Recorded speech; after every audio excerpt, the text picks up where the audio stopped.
साथियों, आज हम जिस विषय पे बात करने जा रहे हैं वो विषय देश का सबसे संवेदनशील विषय है। आज के वक्त, आज के समय एक तरफ भारत में लोकसभा चुनाव की घोषणा कर दी गई है और दूसरी तरफ इसका पहला चरण जो है अभी शुरू हो रहा है। हम तमाम लोगों के सामने डॉक्टर बाबा साहब अम्बेडकर की जयंती के उपलक्ष्य में इस देश के संविधान और इस देश के लोकतंत्र के सामने जो चुनौतियां हैं उसको समझना बहुत जरूरी है। हमारा वोट केवल पार्टी के लिए या व्यक्ति के लिए नहीं जाना चाहिए। इस देश के संविधान और लोकतंत्र की सुरक्षा के लिए हमारा वोट जाना चाहिए। क्यों जाना चाहिए, किस लिए जाना चाहिए, किस प्रकार जाना चाहिए, इस पर हम लोगों ने विचार करना बहुत जरूरी है। इस देश में दो प्रकार के लोग हैं। एक जो प्रस्तापित लोग हैं, जो इस देश की व्यवस्था में पकड़ रखे हैं, जिनके लिए इस देश का संविधान साधन है, उनके लिए यह संविधान साधन है, उनके लिए यह संविधान सीढ़ी है। वो संविधान का उपयोग करते हैं इसी व्यवस्था में अपनी पकड़ को मजबूत करने के लिए, अपने मन मुताबिक इस देश की सत्ता को चलाने के लिए संविधान का उपयोग कर रहे हैं। वो संविधान के मार्फत नहीं चल रहे हैं, संविधान का उपयोग कर रहे हैं। ये बात समझने की बात है। वो बात संविधान की करेंगे, लेकिन संविधान का उपयोग करके वो अपनी विचारधारा को इस देश में प्रस्तापित करने की बात कर रहे हैं, जो इस देश के लोकतंत्र के लिए बहुत बड़ी चुनौती है। जो प्रस्तापित लोग हैं इस देश के लोकतंत्र को और इस देश के संविधान को, दोनों को चुनौती दे रहे हैं। और अब आप और हम, इस देश का ओबीसी, इस देश का मराठा, इस देश का मुस्लिम, क्रिश्चियन, आदिवासी, जो नीची जमात के लोग हैं, जो मजदूर वर्ग है, जो मेहनत कश वर्ग है, उनके लिए संविधान जो है यह साधन नहीं है, उनके लिए संविधान जीवन है। इस देश में भगवान गारंटी नहीं देता है आपके जीवन की, ना कोई धर्म आपके जीवन की गारंटी देता है। इस देश में आपके जीवन की, आपकी सुरक्षा की और आपके अधिकारों की गारंटी देने वाले ग्रंथ का नाम संविधान है।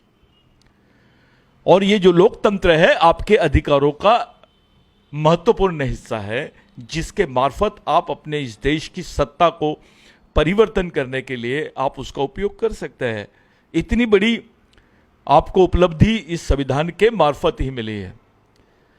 अब सवाल यह खड़ा होता है कि संविधान का उपयोग करने वाले लोग, उपभोग करने वाले लोग और संविधान के अंतर्गत, संविधान के सहारे इस देश में जीने वाले लोग, ये दोनों को आपको पहचानना पड़ेगा। डॉक्टर बाबा साहब अम्बेडकर की जो थ्योरी है, जो उनका तत्वज्ञान है, जो अम्बेडकरवाद है, फुले अम्बेडकरवाद है, उसको समझना बहुत जरूरी है। इसको समझे बगैर आप आज के समय अपनी समाज को, अपने अधिकारों को और इस व्यवस्था में अपने आप को जिंदा रखने के लिए आप सक्षम नहीं हो सकते। समझे बगैर, इस लड़ाई को समझे बगैर आप सक्षम नहीं हो सकते। भारत में संविधान लागू हुए, अगर आप 1950 से लेकर अभी तक का जो काल है, यानी 70 साल हो गया है। 70 साल में इस देश की 3 पीढ़ियां चली गई। हर व्यक्ति को, हर समूह को, हर समाज को, हर धर्म संप्रदाय के लोगों को बांध के रखने का काम संविधान ने किया है। मेरा ऐसा मानना है, अगर संविधान नहीं होता तो देश में क्या होता, देश होता क्या? जो लोग इस देश के संविधान को चुनौती दे रहे हैं, इस देश के लोकतंत्र को चुनौती दे रहे हैं, नारा लगा रहे हैं 400 पार, अब की बार 400 पार। ये 400 पार का आदर्श जो है वो जर्मनी से लिया गया है।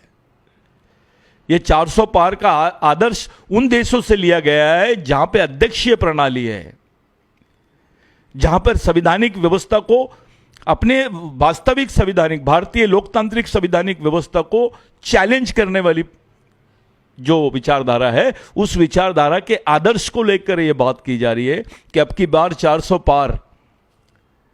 साथियों, एक तरफ इलेक्ट्रॉनिक वोटिंग मशीन का, ईवीएम का जो सवाल है वो सुप्रीम कोर्ट में पेंडिंग है। सुप्रीम कोर्ट इस पे बात नहीं कर पा रहा है। इलेक्शन कमिश्नर यहां के सत्ताधारियों के हाथ की कठपुतली है।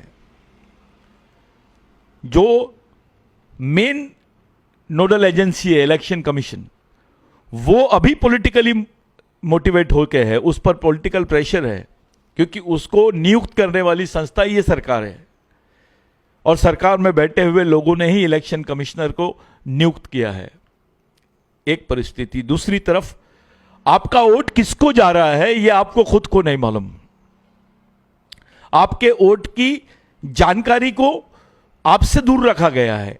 आप खुद नहीं जानते आपने किसी को वोट दिया है, अगर आप इलेक्ट्रॉनिक वोटिंग मशीन की बात करेंगे तो। और सब लोग उस पर बिलीव कर रहे हैं। इलेक्ट्रॉनिक वोटिंग मशीन को बीच में सुप्रीम कोर्ट के पूरे वकीलों ने उसका एक डेमोन्स्ट्रेशन दिखाया। उसमें दिखाया कि आपका वोट कैसे ये लोग यूज करते हैं, हैक करते हैं। तो इलेक्ट्रॉनिक वोटिंग मशीन की वीवीआईपी पैड जो है, उससे निकलने वाली जो चिट्ठी है उसको काउंट करना चाहिए, ऐसी मांग भी सुप्रीम कोर्ट के सामने लंबित है। उस सुप्रीम कोर्ट के सामने प्रस्तावना है। ऐसे दो बड़े समय जब इलेक्शन कमिश्नर ऐसे लोगों के हाथ में है जिनको देश का संविधान बदलने की मंशा रखते हैं, इच्छा रखते हैं, वो इस देश की संविधान को और इस देश के लोकतंत्र को चुनौती देने की बात करते हैं। और दूसरी तरफ सुप्रीम कोर्ट चुप है, खामोश है, इस पर अपनी प्रतिक्रिया दे नहीं पा रहा है। ये दो परिस्थितियों के बीच में लोकसभा का सबसे महत्वपूर्ण चुनाव होने जा रहा है देश में। सवाल यह है कि क्या आप अपने मत से इस देश के लोकतंत्र को बचा पाओगे? क्या आपको मालूम रहेगा आपका मत काउंट हो रहा है या नहीं हो रहा है? ऐसे समय हम मान सकते हैं, हमको समझ में आना चाहिए कि देश का संविधान और देश का लोकतंत्र दोनों खतरे में है। कुछ राजनीतिक पार्टियां इस पे बात भी कर रही है, लेकिन हमको क्या करना है आपको तय करना पड़ेगा। एक बड़ी चीज आपको तय करनी पड़ेगी इसमें, आपको क्या नहीं होना, क्यों नहीं होना, किस लिए नहीं होना और कौन नहीं होना। ये जब तक कि आप तय नहीं करोगे क्या होना है, ये दूसरा प्रश्न है आपके सामने। आपको डाइवर्ट किया जाएगा कि भाई आप ये चीजें करो, ये अपने लिए है, वैसा नहीं। आज ये तय करने का समय आ गया है कि हमको क्या नहीं होना। क्या नहीं होना, जो लोग संविधान और लोकतंत्र को चुनौती दे रहे हैं वो लोग चाहिए आपको, वो विचारधारा के लोग चाहिए जो भारत के इतिहास को ही अपने तरीके से मोल्ड करके रखना चाह रहे हैं पूरे देश के सामने। विशेष करके इस देश के इतिहास को बदलने का जो षड्यंत्र है वो बहुत तेजी से चालू है। खुल के बोला जा रहा है कि भैया ये देश फलाने लोगों का है, ये देश में सबसे पहले ये आए। इस टाइप की जो भाषा आपके सामने लाई जाती है, भगवानों को सामने रख के बात की जा रही है, धर्म को सामने रख के बात की जा रही है। आप ये भगवान और धर्म के चक्कर से दूर हो जाइए। भगवान और धर्म ने इस देश का संविधान नहीं बनाया है। इस देश का संविधान इस देश के वो लोगों ने बनाया है जिनको ऐसी कल्पना थी कि एक ऐसा देश रहे जहां पर शोषण न हो, जहां पर दमन न हो, जहां किसी पे अत्याचार ना हो, जहां किसी की निर्मम हत्या ना हो। एक ऐसा देश जहां पे सभी धर्म के लोग समभाव के साथ में रहे, वहां पे सभी धर्म के लोगों को, सभी संप्रदाय के लोगों को, सभी पदाधिकारियों को, सभी मजदूरों को एक जैसा अधिकार हो। यह व्यवस्था पूरे विश्व की सबसे महत्वपूर्ण व्यवस्था भारत में तय की गई है, जहां अलग अलग जाति, अलग अलग क्षेत्र, अलग अलग प्रदेश, अलग अलग भाषा के लोगों को एक सूत्र में बांधने की जो कैपेसिटी थी, जो ताकत है, वो संविधान में है। और अगर ये संविधान को बदलने की बात कर रहे हैं तो क्या होगा देश में, किस तरफ जाएगा? क्या कभी डॉक्टर बाबा साहब अंबेडकर ने यह सोचा होगा कि इस देश में अगर संविधान नहीं रहेगा तो क्या व्यवस्था की जाएगी, उसकी अल्टरनेट व्यवस्था की जाएगी? जो संविधान बदलने की बात कर रहे हैं उनसे पूछिए कि आप कौन सी व्यवस्था को लागू करना चाहते हैं इस देश में। यह संविधान तब बनाया है जब हजारों लाखों लोग कुर्बान हुए हैं देश के लिए। हर जाति का, हर धर्म का आदमी इस देश के लिए कुर्बान हुआ है। और जो चुनौतियां अपने सामने आ रही है, यह बहुत महत्वपूर्ण चुनौती है। इसको इलेक्शन मत समझो, इसको सिलेक्शन समझो। यह चुनाव नहीं है, आपको आपकी इच्छा जाहिर करने का समय है अभी। इसके बाद कोई चुनाव होने वाला नहीं है। यह देश का चुनाव है। यह तय करता है कि संविधान में कौन सी चीज होनी चाहिए, नहीं होनी चाहिए, देश में किसकी सत्ता होनी चाहिए, नहीं होनी चाहिए, देश में कौन सी रणनीति रहनी चाहिए, कौन सी किस प्रकार की राजनीति होनी चाहिए, यह तय करने के पावर्स होते हैं लोकसभा को। यह उच्च सदन का चुनाव है मेरे भाइयों। जिस तरीके से प्रचार किया गया कि हम 400 सीटें पार कर लेंगे, यह एक लोगों में मनोवैज्ञानिक तरीके से लोगों को डिप्रेशन में डालने का एक तरीका इन्होंने ढूंढ के निकाला है कि भाई सबको बता दिया जाए कि बीजेपी 400 पार कर लेगी, यानी इस देश में दूसरा अपोजिशन नहीं रहेगा। हम बाबा साहब की जयंती पर बात कर रहे हैं, यह भूलना नहीं चाहिए आपने। अगर बाबा साहब नहीं होता, हमारे जीवन में क्या परिवर्तन होता है, इस पर सोचना चाहिए। यहां के ओबीसी ने सोचना चाहिए, यहां के दलितों ने सोचना चाहिए, आदिवासियों ने सोचना चाहिए, मुस्लिमों ने सोचना चाहिए, क्रिश्चियनों ने सोचना चाहिए, बौद्धों ने सोचना चाहिए, जैनों ने सोचना चाहिए, सिखों ने सोचना चाहिए। हमारे लिए यह बहुत महत्वपूर्ण समय है मेरे भाई। मैं बिरसा ब्रिगेड की तरफ से एक बात रखना चाहता हूं आपको, क्योंकि हमारी यह थ्योरी है, हमारा ऐसा मानना है कि आदिवासी देश के मूल मालिक है, और इस देश के ओबीसी, इस देश के दलित, इस देश के अल्पसंख्यक लोग, सभी धर्मों के अल्पसंख्यक लोग जो है, ये उसके वंशज है। मराठा उसके वंशज है। जो लोग इस देश में, जिन्होंने कभी कोई कुर्बानी ही नहीं दी इस देश की स्वतंत्रता के लिए, जब स्वतंत्रता की लड़ाई चल रही थी तब भी ये लोग इसके खिलाफ में थे। संविधान विरोधी लोगों ने ही संविधान पे अब कब्जा कर लिया है और उस संविधान को बदलने की बात कर रहे हैं। आपको पहचानना पड़ेगा कि संविधान विरोधी कौन है, कौन परिवर्तन की बात कर रहा है। कोई संविधान को बदलने की बात कर रहा है, इस देश के लोकतंत्र को बदलने की बात कर रहा है। इतनी बड़ी चुनौती, यह तो देश के खिलाफ की चुनौती है। यह बोल देना कि हम संविधान बदलना चाह रहे हैं, उसके लिए 400 सीटों की जरूरत है। क्या भारत का जनमानस पूरे संविधान को बदलने के पक्ष में है, या ये लोग तय कर रहे हैं कि भारत का संविधान बदलना चाहिए? एक मशीन के मार्फत, एक इलेक्ट्रॉनिक मशीन के मार्फत इस देश के संविधान को और लोकतंत्र को चुनौती देने की तैयारी है। अपने सत्ता में अपनी पकड़ के मार्फत उसको अपने हाथ में रखकर ये लोग इस देश की संविधान और देश के लोकतंत्र और देश की धर्मनिरपेक्ष जनता को चुनौती दे रहे हैं। आपको नहीं, ये देश के संविधान को चुनौती है, ये देश के लोकतंत्र को चुनौती देने वाली ताकत है। उसको समझना, उसको पहचानना, और वो नहीं होना चाहिए, इसके लिए हम क्या कर सकते, इस तरफ आपकी सोचने की लाइन जाना चाहिए, ऐसा मुझे लग रहा है। खास करके आदिवासियों ने, क्योंकि आदिवासियों के तो अधिकारों को ही समाप्त कर दिया गया है। अब आदिवासियों को यूसीसी बताया जा रहा है। आदिवासियों को वन अधिकार बिल की बात उनके खिलाफ में खड़ी कर दी गई है। उनके 5वें 6वीं अनुसूची के अधिकारों को समाप्त कर दिया गया है। उनके ग्राम सभा के अधिकारों को खत्म कर दिया गया है। उनके स्वायत्तता के अधिकारों को खत्म कर दिया गया है। उनके जल जमीन जंगल के जो वास्तविक पारंपरिक प्राचीन अधिकार है उसको भी खत्म कर दिया गया है। आपके सामने चुनौती खड़ी हो गई है। आपके पारंपरिक रूढ़ी परंपरा के जो अधिकार है, आपके जो कल्चरल राइट्स जिसको बोलते हैं स्पेशल, वो भी खत्म कर दिया गया है, क्योंकि ये चाहते ही नहीं कि आदिवासियों के राष्ट्रीय और अंतर्राष्ट्रीय अधिकार उनको प्राप्त हो। साथियों, इस देश में धर्म बड़ी चीज नहीं है, आदिवासियत बहुत बड़ी चीज है। और बाकी लोगों के लिए आदिवासियों का वंशज होना यह बहुत बड़ी चीज है। समय आ गया है। अगर आप चाहोगे तो देश का लोकतंत्र और संविधान बचेगा, आप नहीं चाहोगे तो नहीं बचेगा। आप सोचिए बाबा साहब को कितनी तकलीफ हुई होगी, यहां के महापुरुषों को, देश के लिए मरने वाले लोगों को कितनी तकलीफ हुई होगी। इन लोगों ने इतनी बड़ी कुर्बानी दी है जिसका कोई मायना विश्व के किसी भी देश में इतनी बड़ी क्रांति नहीं हुई है व्यवस्था में जो भारतीय व्यवस्था में हुई है। हजारों लाखों की संख्या में लोग शहीद हुए। वर्ल्ड वॉर में नहीं हुए लोग इतने जितने भारत के स्वतंत्रता की लड़ाई में लोग शहीद हुए।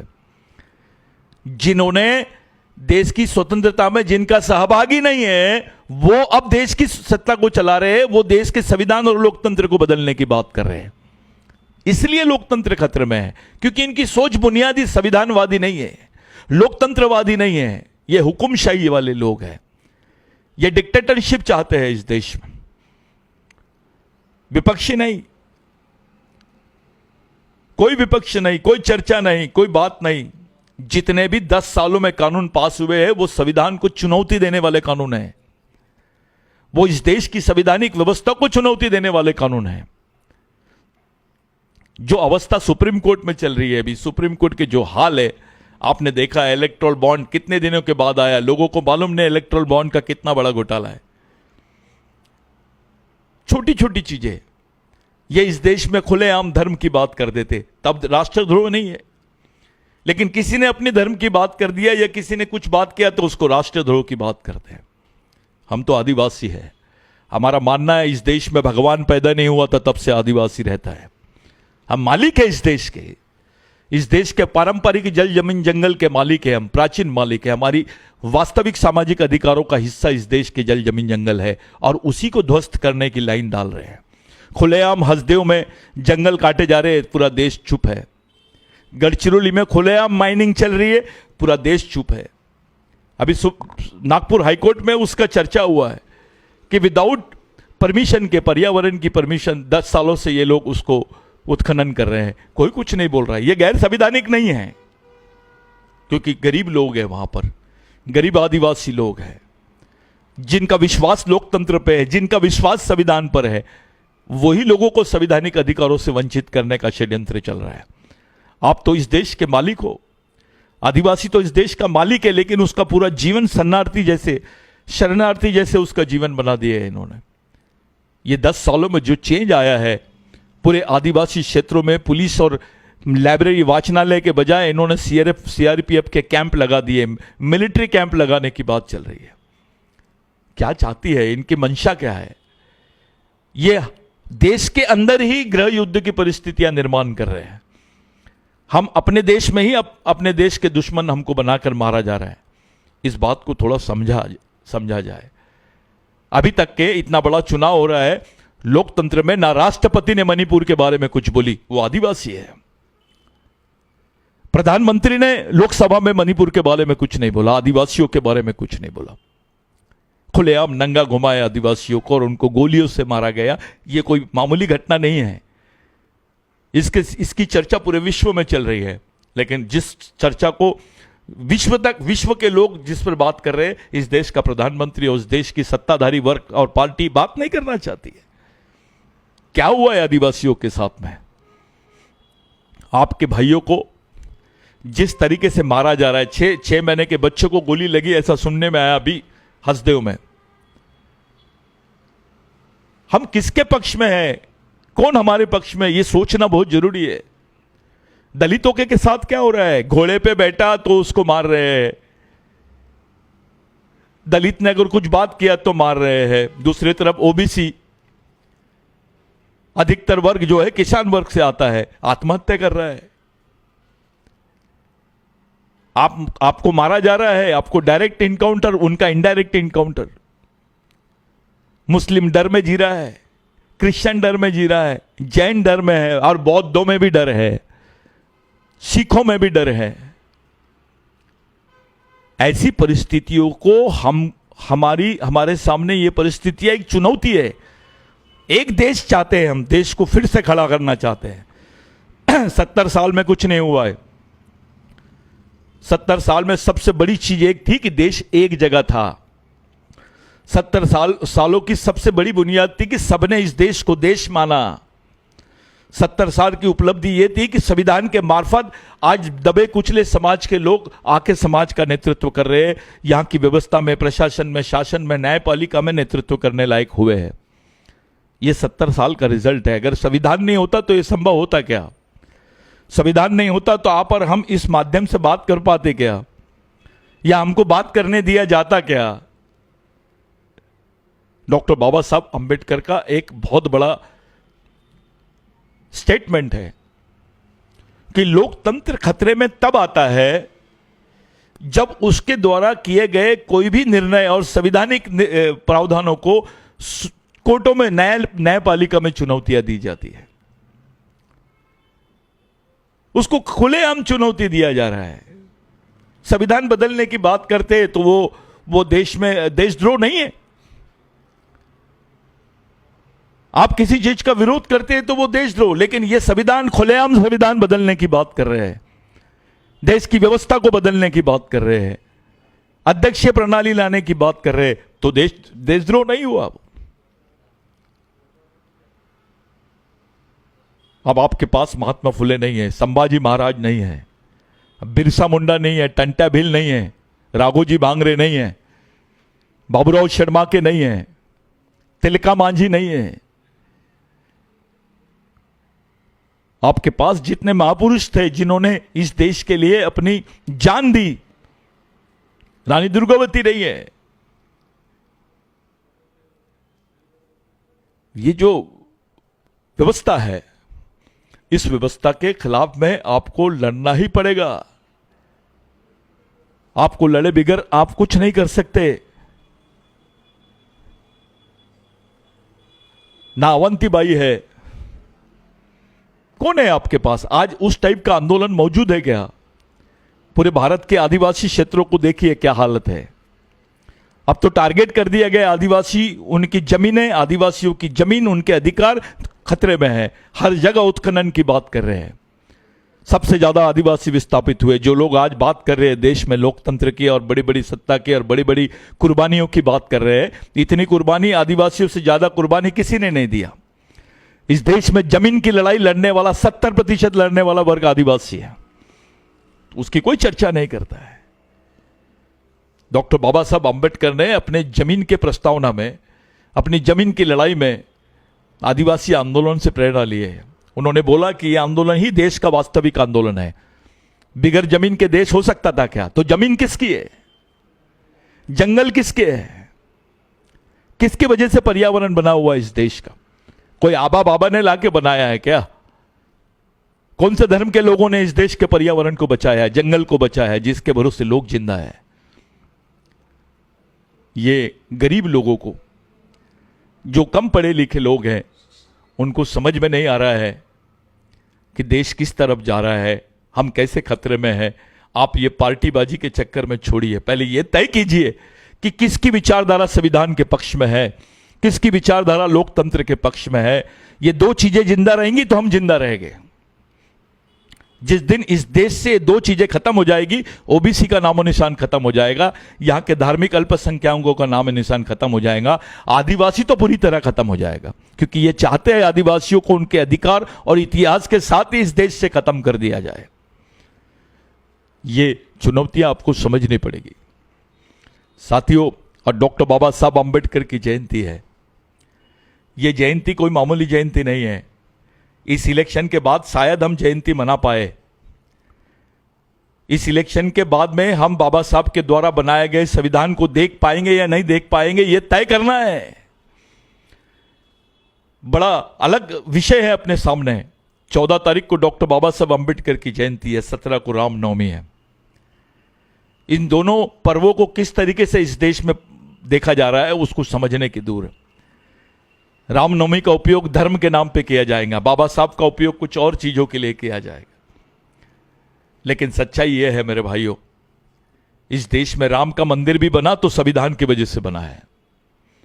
क्योंकि व्यवस्था सुप्रीम कोर्ट ने दी है, उच्च न्यायालय ने दिया है, वो संविधान की वजह से दी गई है। संविधान नहीं होता तो भगवान राम का भी मंदिर नहीं बनता। संविधान नहीं होता तो आपको वोटों के अधिकार भी नहीं मिलते। संविधान नहीं होता तो आप नागरिकता नहीं मिलती आपको। संविधान नहीं होते तो आपके खुद के घर पर आपका अधिकार नहीं होता। संविधान नहीं होता तो आपका बच्चा पढ़ नहीं सकता था। संविधान नहीं होता तो आप पढ़ लिख के कहीं नौकरी करने लायक नहीं होते, आपके पेट में रोटी नहीं होती, कपड़े नहीं होते। संविधान का यह महत्व है, और वो किसी भी जाति का रहे, किसी भी धर्म का आदमी रहे, संविधान सबसे महत्वपूर्ण हिस्सा है उसके जीवन का। इस देश में भगवान बड़ी चीज नहीं है हमारे लिए, संविधान बड़ी चीज है। उस संविधान को चुनौती दी जा रही है और वो खतरे में है। ये सच्चाई है, ये कोई जुमला नहीं है, ये सच्चाई है कि वो संविधान खतरे में है, वो लोकतंत्र खतरे में है, इस देश के दबे कुचले लोग खतरे में हैं, उनका जीवन खतरे में है। उनके लिए संविधान साधन है, हमारे लिए संविधान जीवन है। संविधान खत्म यानी हमारा जीवन खत्म। इस बात को समझना ही पड़ेगा, इसके बगैर आपके पास कोई पर्याय नहीं है। मैं आप लोगों से अपील करता हूं कि इस चुनाव को देखने का जो नजरिया है, ये लोकतंत्र का चुनाव नहीं है। इस देश में संविधान रहेगा या नहीं रहेगा ये चुनाव है, बस। कोई धर्म का, कोई जाति का चुनाव नहीं है। इस देश में लोकतंत्र रहेगा या नहीं रहेगा, इस देश में संविधान रहेगा या नहीं रहेगा, बस यही तय होना है। ये वो जाति का है, वो जाति का है, ये चिल्लर चीजें हैं। आपकी जाति ने नहीं बनाया है संविधान को। उसके पीछे की जो कुर्बानियां हैं, लोगों को जो तकलीफें झेलने पड़ी है, इतनी मेहनत के बाद में ये संविधान इस देश में आया है।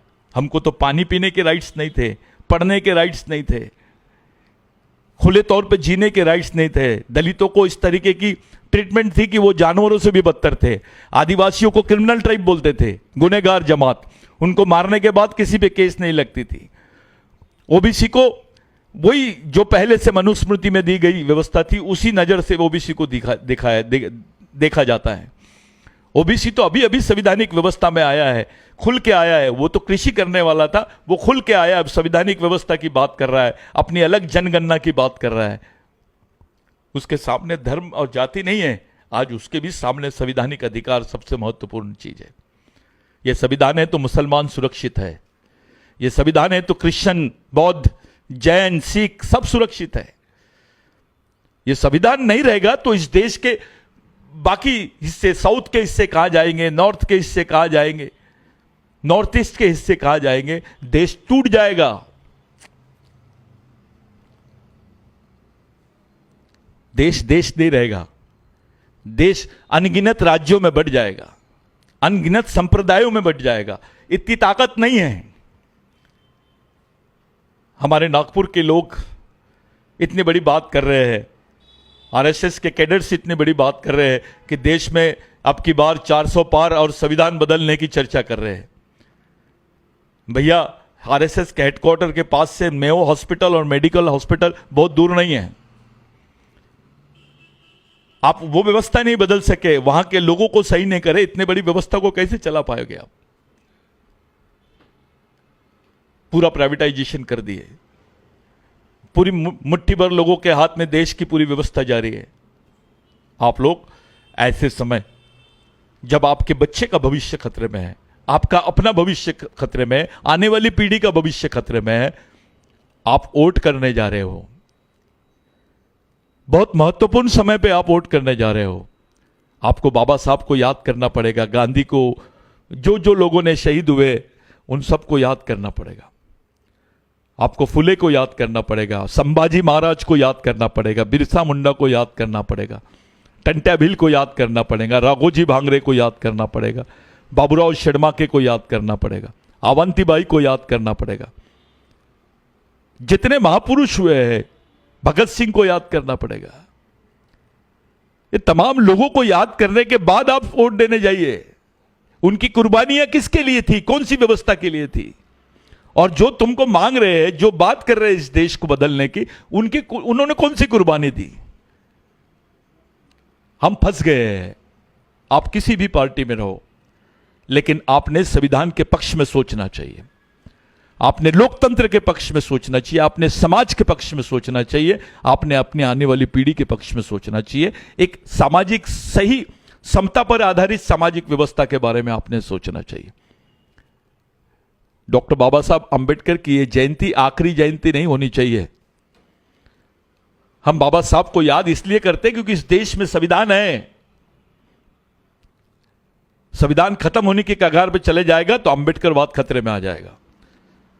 ये दोनों विचारधारा, फुले अंबेडकरवाद और ये विचारधारा को मानने वाले लोगों के सामने चुनौती है। इस चुनौती को स्वीकार करते हुए हमको यह तय करना है कि हमको कौन सी चीज को बचाना है और उसको बचाने के लिए कौन सी चीज को सत्ता से दूर करना है, किनको सत्ता से दूर रखना है। यह महत्वपूर्ण हिस्सा है आज के दिन जब डॉक्टर बाबा साहब आंबेडकर की जयंती हम लोग मना रहे हैं। साथियों, बाबा साहब का जीवन हम सब लोगों के लिए आदर्श। जिस व्यक्ति के बच्चे मरने के बाद उसको 2 महीने बाद खबर मिलती थी, जिस व्यक्ति के परिवार ने और उन्होंने खुद ने इतना बड़ी कुर्बानी इस देश की व्यवस्था को निर्माण करने के लिए दिया, जो भी लोगों ने देश के लिए आंदोलन चलाए, उनके आंदोलन और इनका जो त्याग है, ये लोगों ने मिलकर इस संविधान को देश बनाया। संविधान के मार्फत संविधान ही देश को बनाया है, देश ने संविधान को नहीं बनाया है। याद रखो, संविधान ने ही वास्तविक देश बनाया। भारत को भारत बनाने का जो पूरा श्रेय है वो भारतीय संविधान को जाता है। विश्व में सबसे बड़ा संविधान है। सबसे ज्यादा धर्म के लोग हैं भारत में, सबसे ज्यादा अलग अलग संप्रदाय के लोग भारत में हैं, सबसे ज्यादा अलग अलग भाषाएं बोलने वाले लोग भारत में हैं। उनको एक सूत्र में बांधने की ताकत भगवान में भी नहीं है, किसी धर्म में भी नहीं है, वो केवल और केवल संविधान में है। इसलिए संविधान बहुत महत्वपूर्ण चीज है हमारे लिए। यूसीसी, यूनिफॉर्म सिविल कोड, ये जो है ये पैरेलल कॉन्स्टिट्यूशन खड़ा करना चाहते हैं इसके आड़ में, इस देश में। उसको बोलते हैं सोशल ऑर्डर। मनुस्मृति का सोशल ऑर्डर खड़ा करना चाहते हैं इस देश में, यानी संविधान के समांतर एक वैसी व्यवस्था जिसमें फिर से आपके पुराने दिन आ जाएंगे। उसी को अच्छे दिन बोल रहे हैं। इनको संवैधानिक दिवस को या संवैधानिक जीवन को अच्छे दिन नहीं मान रहे हैं, गैर संवैधानिक जीवन को अच्छे दिन के तौर पे देखने की कोशिश की जा रही है। महंगाई देखो, बेरोजगारी देखो, इस देश का जो ताना बाना है, आपस में मिलना, जो भाईचारा है, उसकी हालात देखो क्या है। साथियों, ये धर्म बना सकते हैं, देश नहीं बना सकते। राष्ट्रीयता का पाठ इनकी विचारधारा से नहीं पढ़ाया जा सकता। जहां पहले धर्म है बाद में राष्ट्र है, यहां बाबा साहब ने पहले राष्ट्र को माना, बाद में धर्म को माना।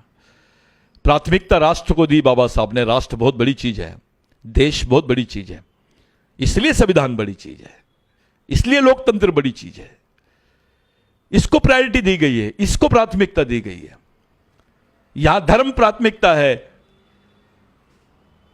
भगवान प्राथमिकता है, संविधान प्राथमिकता नहीं है। हमारे लिए संविधान प्राथमिकता है। संविधान हमको अधिकार देता है चलने के, बैठने के, उठने के, पढ़ने के, बढ़ने के, लड़ने के भी। संविधान नहीं रहेगा, ये अधिकार आपके पास रहेंगे क्या? ये सोचिए।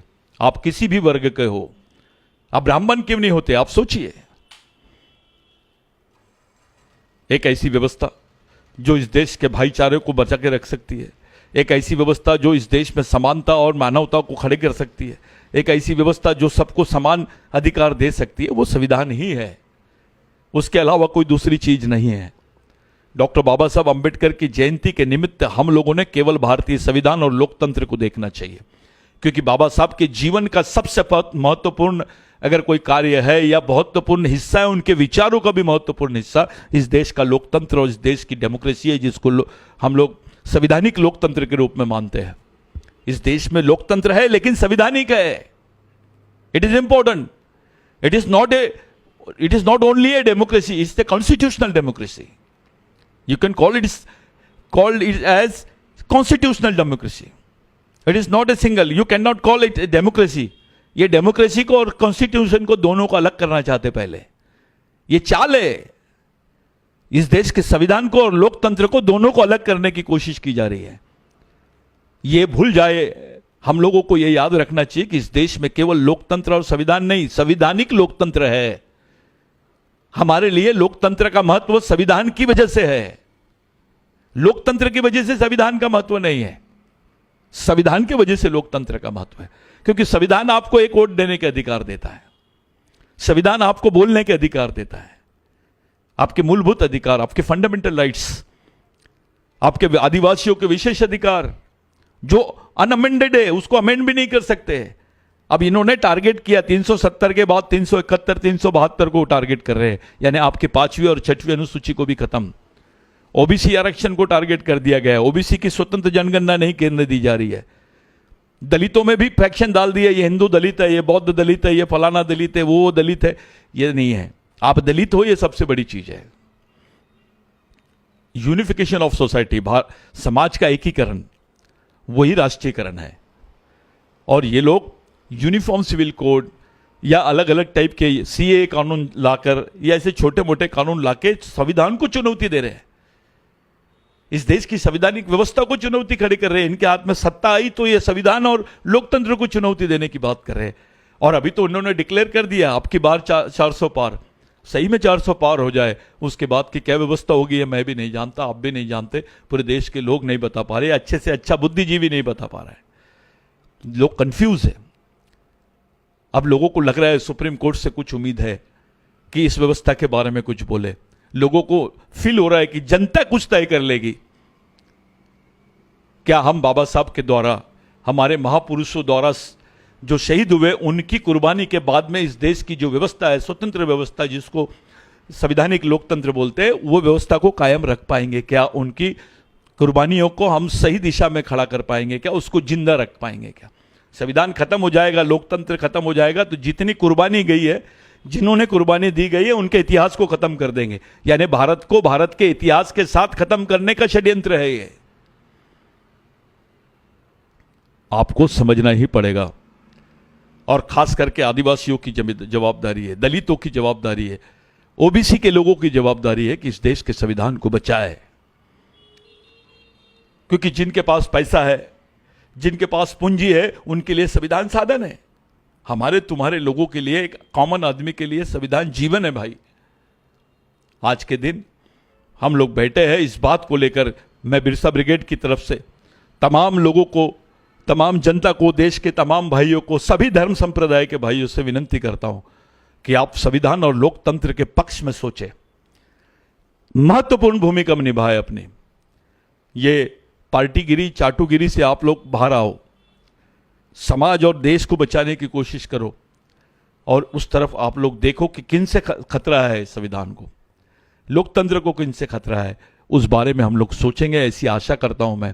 और तमाम लोगों को, देशवासियों को, डॉक्टर बाबा साहब अंबेडकर की जो जयंती है, हम उसको जयंती नहीं मानते हैं। बिरसा ब्रिगेड डॉक्टर बाबा साहब अंबेडकर की जयंती को जयंती नहीं मानता है। डॉक्टर बाबा साहब अंबेडकर के विचारों को उसकी स्थापना दिवस के रूप में हम लोगों ने देखना चाहिए। उनके विचारों की स्थापना दिवस के रूप में हम लोगों ने देखना चाहिए। पूरे देश डॉक्टर बाबा साहब अंबेडकर, महात्मा फुले, संभाजी महाराज, साहू महाराज, बिरसा मुंडा, इनकी सोच को मानने वाले लोगों की तरफ उम्मीद से देख रहा है।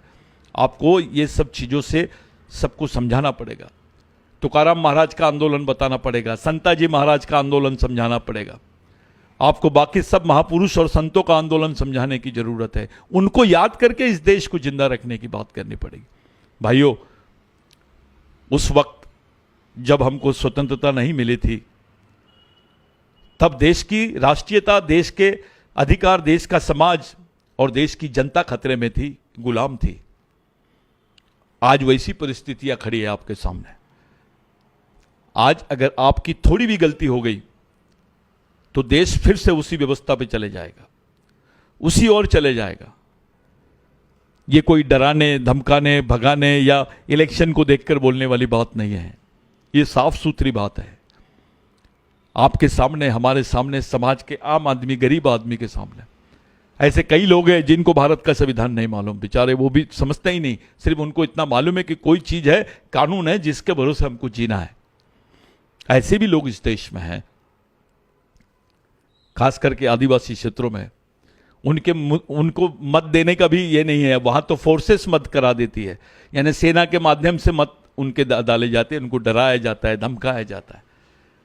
आपको मत भी, आपका वोट भी आप अपनी मर्जी से नहीं दे पाते हैं, ऐसी व्यवस्था भी है इस देश में।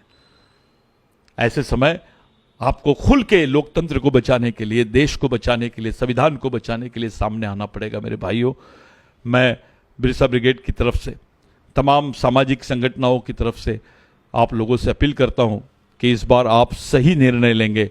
और देश के संविधान और लोकतंत्र को बचाने के लिए निर्णय लेंगे। मैं यही बात अपनी रखता हूँ। मेरी अपील करता हूँ आपको कि इसके पक्ष में सोचना है। मैं आपको बताना चाहता हूँ कि आपको मैं हिंट देना चाहता हूँ, ये आपको एक संकेत देने की कोशिश कर रहा हूँ कि हमको क्या करना है। जय बिरसा, जय आदिवासी, धन्यवाद।